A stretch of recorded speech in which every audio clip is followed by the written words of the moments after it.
ক্ষেত্ৰত ৰাইজৰ বিপুল সঁহাৰি দেখা পোৱা গৈছে সেই ক্ষেত্ৰত আপোনাৰ মতামত কি মোৰ একদম যদি আনুষ্ঠানিকভাৱে প্ৰচাৰৰ সভা আজি এখন প্ৰথম হয় আৰু ইয়াত আচলতে আজি কমিটি বনোৱাহে কথা আছিল যে প্ৰচাৰৰ আৰম্ভণি আৰু কমিটি আৰু মই ভাবিছিলোঁ 25-30জনমান মানুহ হ'ব কিন্তু ইমানেই বেছি মানুহ হৈছে যথেষ্ট উৎসাহিত আৰু এইটোৱে গম পাইছোঁ যে মোক কোনো শক্তিয়ে ৰখাব নোৱাৰে দিছপুৰৰ ৰাইজৰ আশীৰ্বাদ মোৰ মূৰৰ ওপৰত আছে দাদা নিজাকৈ আপুনি দল গঠনৰ মত প্ৰকাশ কৰাৰ পিছতে মুখ্যমন্ত্ৰীৰ প্ৰতিক্ৰিয়া আমি দেখিবলৈ পাইছোঁ তেখেতে কৈছে যে জয়ন্ত কুমাৰ দাসে কেতিয়াও বিজেপিৰ মানে মনটো নাছিলে বিজেপিক কেতিয়াও ভালে পোৱা নাছিলে সেই ক্ষেত্ৰত আপুনি কি ক'ব নাই মুখ্যমন্ত্ৰী মহোদয়ে যি কৈ কৈ থাকক এতিয়া আৰু মোৰ লক্ষ্যত মই নামিছোঁ মই গালি পৰা ৰাজনীতি আগৰ পৰাও নাছিল আৰু কেতিয়াও গালি পৰা ৰাজনীতি নাছিলোঁ বিৰোধ কৰা ৰাজনীতি আছিল কংগ্ৰেছৰ বিৰুদ্ধে গোটেই জীৱন দিছিলোঁ আৰু এতিয়া যিহেতু অলপ মোৰ লগত যুঁজি ল'লে সেইকাৰণে মই অলপ ক'লোঁ এতিয়া আৰু এইবিলাক মই বাদ দিছোঁ মোৰ নিজৰ কাম কৰিব লাগে ৰাইজৰ তাত প্ৰচাৰ কৰিব লাগে আৰু মোৰ যি সেৱাৰ সপোন বিধায়ক হিচাপে হোৱা আৰু অসমৰ সমস্যাসমূহ বিধানসভাৰ মজিয়াত সজোৰে উত্থাপন কৰা সেই দিনটো আৰু বেছি দিন নাই সেইটোৰ কাৰণে মই এটা কাম কৰিব লাগে দাদা বিজেপি পদত্যাগ কৰাৰ পিছত আপোনালৈ কিবা ভাবুকি আহিছে নেকি বহুত ভাবুকি আহিছে কৈছোঁ বাৰম্বাৰ কৈছোঁ বহুত ভাবুকি আহিছে আৰু সেই ভাবুকিকে নেওচি কাৰণ মই ভয় কৰা মানুহ নহয় সমুখ সমৰতো 100-200 মানুহ আহিলেও মই এইবিলাক ভয় কৰা মানুহ নহয় যি হয় দেখা যাব কিন্তু কিছুমান কথা যিটো তাৰমানে ষড়যন্ত্ৰ কিছুমান থাকিব পাৰে তাকতো অলপ শংকিত হওঁ কিন্তু সেইবিলাকো এতিয়া ভগৱানৰ ওপৰত এৰিছোঁ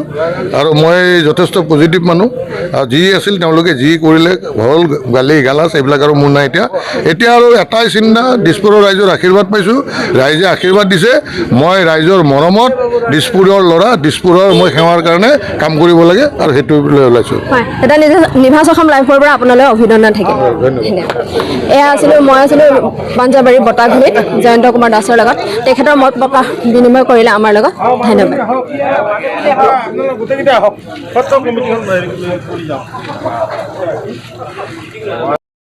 বৰ্তমান আমাৰ লগত উপস্থিত আছে বহুত জয়ন্ত কুমাৰ দাসৰ শুভাকাংক্ষী তেখেতলোকৰ মনৰ ভাৱ আমি জানিব বিচাৰিম দাদা জয়ন্ত কুমাৰ দাসৰ বিষয়ে তেখেত কিবা ক'ব নেকি জয়ন্ত দা আমাৰ অতিকৈ মৰমৰ আজি তেখেতে 35 বছৰ ধৰি সেৱা কৰি আছে ৰাইজক আমাৰ পাঞ্জাবাৰী বৃহত্তৰ পাঞ্জাবাৰী বাঘৰবাৰী গোটেই অঞ্চলটোৰ কথা কৈছোঁ ৰাইজ বহুত উপকৃত হৈছে শিলদল ভাঙি ৰাইজ ওলাই আহিছে ইতিমধ্যে আমি দেখা পাইছোঁ যে বহুত সঁহাৰি আছে আমাৰ লগত আৰু ইয়াৰ পৰা প্ৰদ্যুৎ বৰদলৈ ডাঙৰীয়াক ক'ব বিচাৰিছোঁ আপুনি মানে আপোনাক আমি ভাল পাওঁ কিন্তু আপুনি অকণমান সমষ্টিটো আপোনাৰ ভুল হ'ল আমি আপোনাক সাৱধান কৰিব বিচাৰিছোঁ কাৰণ আপুনি আপোনাৰ ৰাজনীতিক কেৰিয়াৰটো আপুনি বচাব লাগে আৰু জয়ন্ত দাস ডাঙৰীয়া ইতিমধ্যে জিকি আছে এই কথা নিশ্চিত হৈছে আৰু গোটেই ৰাইজক আপোনালোকে সকলোৱে কওক জয়ন্ত দাস জিন্দাবাদ জয়ন্ত দাস জিন্দাবাদ আৰু আমাৰ যিখিনি সমস্যা ইতিমধ্যে আছে গোটেইখিনি জয়ন্ত দাই ছাৰ্ভে কৰিছে গোটেই দিছপুৰ সমষ্টিত আজি 35 বছৰে তেখেতে ঘূৰি আছে একেবাৰে সৰুৰ পৰা ইয়াতে ডাঙৰ হৈছে আৰু আমি এজন লোকেল আমাৰ ইয়াৰে দিছপুৰৰ প্ৰাৰ্থী আমি বিচাৰোঁ গোটেই ৰাইজে বিচাৰে এইটো ৰাইজৰ কথা গতিকে এইখিনিয়ে মোৰ ক'ব লগা আছিল ধন্যবাদ আৰু এজন শুভাকাংক্ষী আছে তেখেতৰ মনৰ ভাৱ আমি জানিব বিচাৰিম দাদা জয়ন্ত দাস ডাঙৰীয়াৰ বিষয়ে কি ক'ব জয়ন্ত দাসৰ বিষয়ে কি ক'ম জয়ন্ত দাসৰ নিচিনা মানুহ আমাক 10 বছৰ 20 বছৰ আগতে লাগিছিল বা চৰকাৰে দিয়া নাই ভাগ্যই দিয়া নাই এইটো আৰু ক'ব নোৱাৰোঁ তো এইবাৰো আশা কৰিছিলোঁ পাম বুলি দিয়া নাই কিন্তু যিজন কেণ্ডিডেট আমাক ইয়াত দিছে তেখেতক মই 1983 পৰা চিনি পাওঁ তেখেতে কুল বাহাদুৰ ছেত্ৰীৰ লগত 83 কংগ্ৰেছৰ চৰকাৰ আছিলে কুল বাহাদুৰ ছেত্ৰীৰ লগত হেল্পাৰ হিচাপে বা পি এ হিচাপে যিকোনো হিচাপে তেখেতে কাম শিকিছে তেখেতৰ পৰা কাম শিকিছে তেখেতে মাৰ্কেটৰ পৰা খেদা খালে মাৰ্কেটৰ সমষ্টি ৰাইজে দেখা নাপায় মানে একদম দেখিবই নোৱাৰে তাৰপিছত তেখেতে আহি পেলাই নগাঁৱত MP হ'ল নগাঁৱত এতিয়া 3 বছৰ আছেইতো নগাঁও ৰাইজক কি দিলে সেইকাৰণে মই দিছপুৰ সমষ্টি ৰাইজক ৰিকুৱেষ্ট কৰি এই নিউজৰ থ্ৰুদি কৈছোঁ ভুল বুজিব নালাগে বাহিৰা চালানী মাছেই হয় তেখেতে কেতিয়াও হেৰি কৰিব নোৱাৰে যদি আশা কৰে যে কালি মোক দুজন মানে কৈছে আমাকতো পইচা দিছে মিটিঙত মাতিছে পইচা দিছে পইচা ল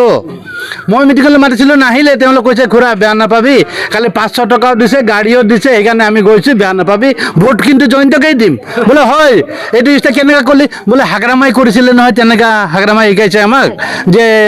পইচা দিয়ে ল'বি ভোটটো আমাক দিবি ঠিক দিছে নহয় হাগ্ৰামাক বনাইছে সেই জয়ন্ত দাসকো বনাব সেই বুলি মই ৰিকুৱেষ্ট কৰিছোঁ ধন্যবাদ মুঠতে আপোনালোকক জয়ন্ত কুমাৰ দাসক লাগে জয়ন্ত দাসক লাগে আৰু 100% লাগে 100% লাগে আৰু কাকো নালাগে আমাৰ আমি দিছপুৰৰ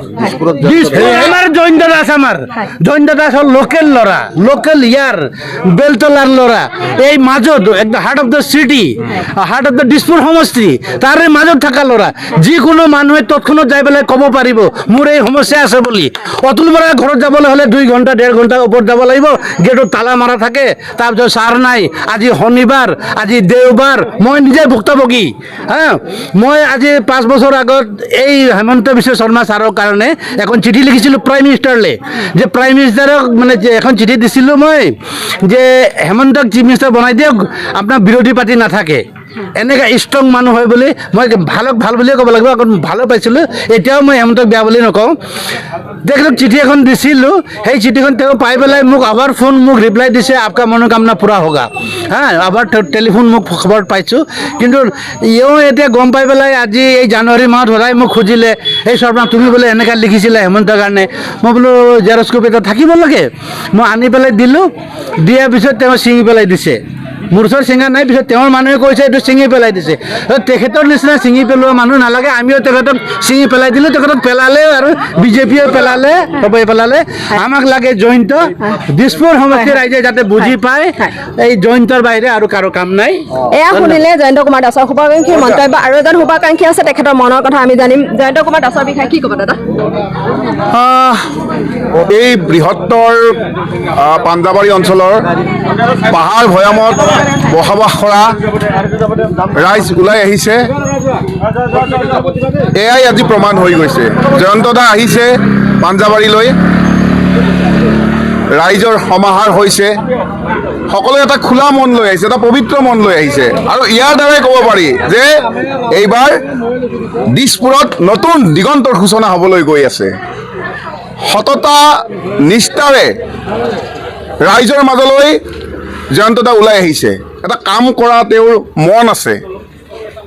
বুকুত অদম্য সাহস আছে আৰু সেইখিনি লৈ জয়ন্ত দা ৰাইজৰ মাজলৈ ওলাই আহিছে আৰু মই ভাবোঁ ৰাইজে নিৰাশ নকৰে এইবাৰ দিছপুৰবাসীয়ে জয়ন্ত দাক জয়যুক্ত কৰাব আৰু দিছপুৰ সমষ্টি সমৃদ্ধিশালী হৈ উঠিব আৰু এটা কথা যে দিছপুৰৰ মানুহে এইবাৰ এজন দিছপুৰীয়া প্ৰাৰ্থীক বিচাৰিছে লোকেল প্ৰাৰ্থী বিচাৰিছে গতিকে যেনেকৈ মানুহে লোকেল মাছ খাই ভাল পায় লোকেল আঞ্জা পাচলি খাই ভাল পায় ঠিক তেনেকৈ সমাজৰ কাম কৰিবলৈ হ'লে সমষ্টিৰ কাম কৰিবলৈ হ'লে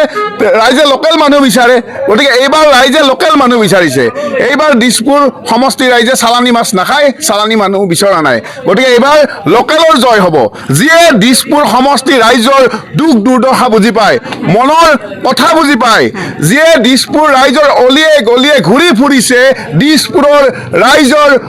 অলিয়ে গলিয়ে ঘূৰি ফুৰি প্ৰতিজন নাগৰিকৰ দুখ দুৰ্দশা অন্তহীন বেদনাৰ কথা বুজি পায় সেইজন মানুহক আৰু দিছপুৰবাসীয়ে কেতিয়াবা নিৰাশ কৰিব নেকি কেতিয়াও নকৰে গতিকে দিছপুৰবাসীয়ে জয়ন্ত দাক এখন চিনাকি মুখ সকলোৰে চিনাকি মুখ গতিকে চিনাকি মুখখনক ভোট দিব নে আপোনাৰ এইটো পেৰাচুট লেণ্ড কৰি যে এই নামিলে তেখেতৰ মুখখন চাব কাৰ মুখখন চাব কওকচোন জয়ন্ত দাৰ মুখখন চাব সকলোৱে জয়ন্ত দাৰ মুখখন চাব গতিকে দিছপুৰত এইবাৰ জয়ন্ত দা নতুন দিগন্তৰ সূচনা কৰিবলৈ গৈ আছে ধন্যবাদ এয়া দেখিলে আপোনালোকে জয়ন্ত কুমাৰ দাসৰ শুভাকাংক্ষীৰ কিছু ভাষ্য তেখেতলোকে জয়ন্ত কুমাৰ দাসক কিমান ভাল পায় তাৰে ভাষ্য তেখেতলোকে প্ৰদান কৰিলে ধন্যবাদ